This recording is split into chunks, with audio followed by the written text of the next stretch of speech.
On a su, mesdames, messieurs, que le docteur très connu Horacio Arruda était maintenant directeur par intérim de la santé publique de la Mauricie et du centre du Québec. Il est avec nous. Docteur Arruda, bonjour. Bonjour. Vous allez bien? Très bien, vous-même. Bon, ben oui. Mais vous étiez où, là? Vous, que vous venez d'arriver là, vous étiez où? Vous êtes par intérim, ça veut dire que c'est Bon, pas à temps plein, mais vous étiez où, juste avant? regarde, j'étais encore au ministère de la Santé et des Services sociaux comme sous-ministre en prévention. Et j'ai fait depuis le mois de novembre ou octobre dernier un intérim en Montérégie, ici en Mauricie, centre du Québec. Et je viens d'être nommé là, comme directeur de santé publique, non plus par intérim, mais en Mauricie, centre du Québec.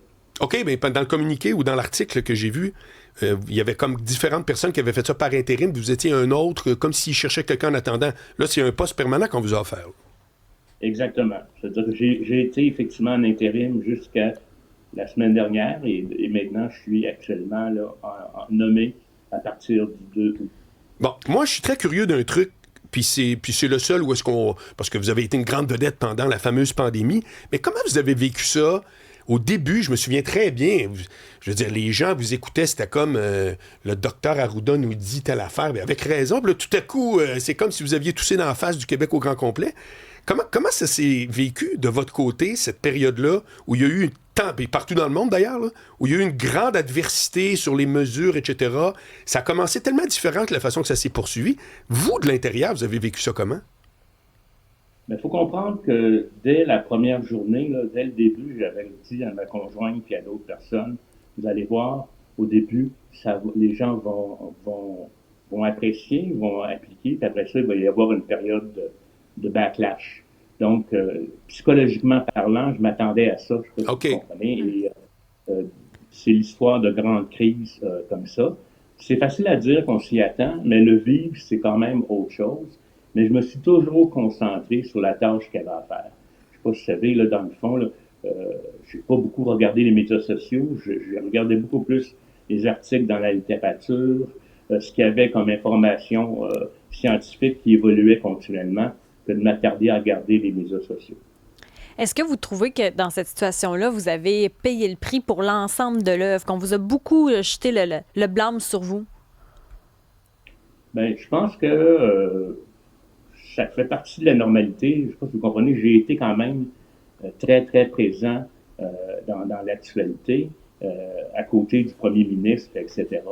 Et puis, à un moment donné, dans des situations nouvelles, émergentes comme celle-là, il n'y a pas de simple vérité. Hein. Je veux dire, il y a plusieurs choix. C'est pas tout le monde qui a la même opinion, le consensus. Puis, j'étais très, très conscient aussi qu'on prenait des mesures qui allaient avoir des effets pervers.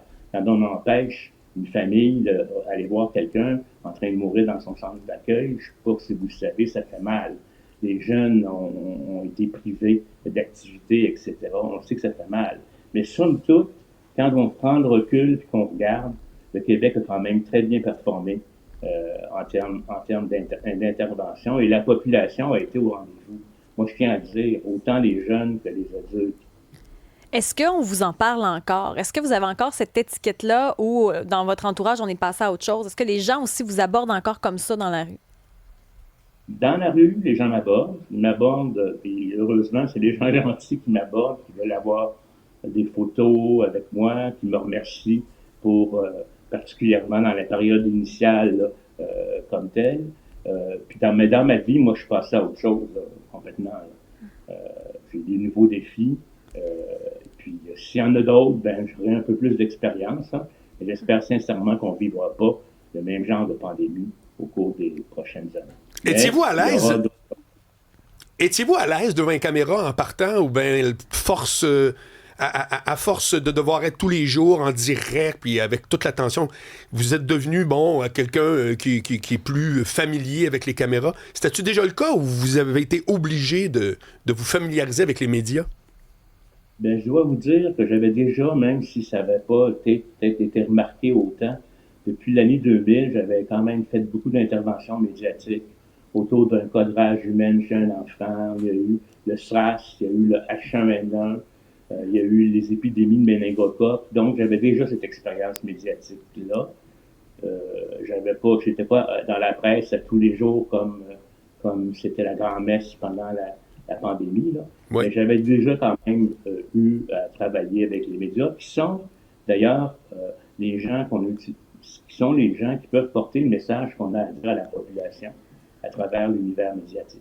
Il y a eu aussi, M. Arruda, une autre controverse là, par rapport à la fonderie Horn, où certains vous ont accusé en 2022 d'avoir retiré des données, caché de l'information concernant des cas de cancer du poumon à Rouyn-Noranda. Ça, est-ce que vous en faites parler encore? Puis comment vous réagissez quelques années plus tard à ces déclarations-là qui ont eu lieu sur la place publique? Bon, la première des choses, c'est que j'ai pas voulu retirer pour cacher de l'information. C'est que dans le rapport qui était là, où on allait faire des informations sur la famille, de certaines familles dont les enfants avaient une exposition exagérée, il y a eu cet annexe qui s'est ajouté là et qui n'avait pas d'affaires là et qui devait être retravaillé de toute façon au point de vue scientifique, là. Donc, c'est dans le contexte du rapport sur le quartier Notre-Dame où on allait s'adresser à des parents qui ont des enfants qui avaient des niveaux d'exposition élevés. Je pense qu'il fallait pas mettre une information, pas pour la cacher, mais qui viendrait mêler les cartes en termes de perception pour les parents sur ce qu'elle leur arriver. Et ce qui avait été convenu dès le départ, c'est que plus tard, une fois qu'on aurait validé certaines données, notamment avec l'Institut national de santé publique, que le rapport, l'information allait sortir, mais de façon mieux qu'une simple page qui énonce un élément. Bon, c'est pas ça que les gens ont retenu. Ce que les gens ont retenu, c'est que j'avais voulu enlever et cacher ça. C'était vraiment pas l'intention. Docteur Arruda, là, vous allez être directeur de la santé publique de la Mauricie du Centre du Québec. C'est quoi le défi? Le principal défi en santé publique actuellement, c'est quoi? Ben, les principaux défis, il y en a énormément. En Mauricie, Centre du Québec, c'est comme un peu partout ailleurs. La première des choses, c'est d'essayer de réduire les inégalités de santé. C'est-à-dire, on sait qu'il y a des gens qui naissent dans des conditions très différentes des autres. Si vous regardez les gens dans l'ouest de Montréal, ils vont vivre 7 ans de plus que des gens dans l'est de Montréal.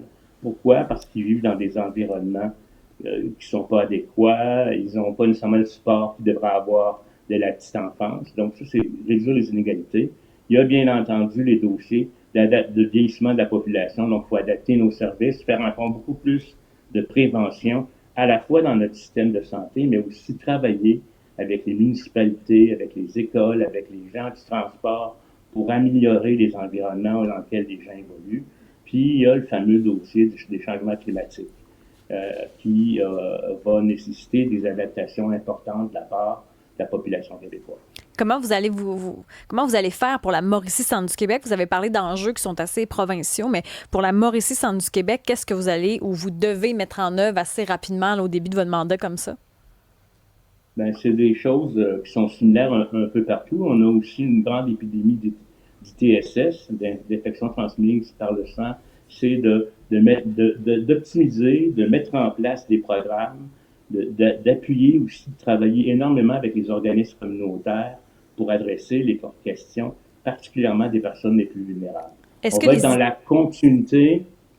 dans la continuité, mais dans l'intensification de certaines interventions. Est-ce que les ITSS, c'est propre à Mauricie Centre du Québec? Non, c'est partout au Québec. Très honnêtement, là, c'est un phénomène sociétal qui s'installe un peu partout à Québec. Les caractéristiques peuvent être un peu différentes. C'est un peu aussi comme l'utilisation des drogues, l'usage des opioïdes, etc. Là, c'est un phénomène là, qui était surtout dans l'Ouest canadien, mais qui est aussi chez nous maintenant, au Québec et dans pas mal toutes les régions. Et ça fait partie des préoccupations majeures pour les prochaines années. Là. Quand on parle d'ITSS, quelles sont vos zones? Parce qu'il y en a plusieurs. Là. Quelles sont les plus problématiques présentement? Toutes les ITSS, que ce soit le chlamydia, la syphilis, la gonorrhée, ce sont des maladies qui se transmettent. Les gens ont oublié les mesures de précaution parce que la peur du sida est un peu disparue. Maintenant, on n'en meurt plus, mais ça demeure une maladie chronique. Mais il peut y avoir beaucoup de complications, notamment en lien avec les ITSS, des problèmes de fertilité et autres. Donc, je pense qu'il faut prévenir ces éléments-là et commencer très tôt cette éducation-là. Merci beaucoup, Dr Horacio Arruda. Oui, une question? En terminant, est-ce que vous faites toujours des tartelettes portugaises? C'est quand même une question de base. J'avais dit que j'en ferais la fin de semaine où je l'ai annoncé. J'ai été trop occupé. J'en ai fait un peu plus tard. Mais j'en mange, mais je les fais pas tous toujours moi-même. OK. C'est que vous n'êtes pas rendu à livraison, là, c'est ça qu'on comprend. Là. Non, inquiétez-vous pas. J'ai bien d'autres choses à faire que de... Il y en a qui sont bien meilleurs que moi pour faire des tartelettes. On va leur laisser le marché. Dr Horacio Arruda, directeur de la santé publique de la Mauricie et du Centre du Québec. Merci. Merci. Salut bien. Merci à vous.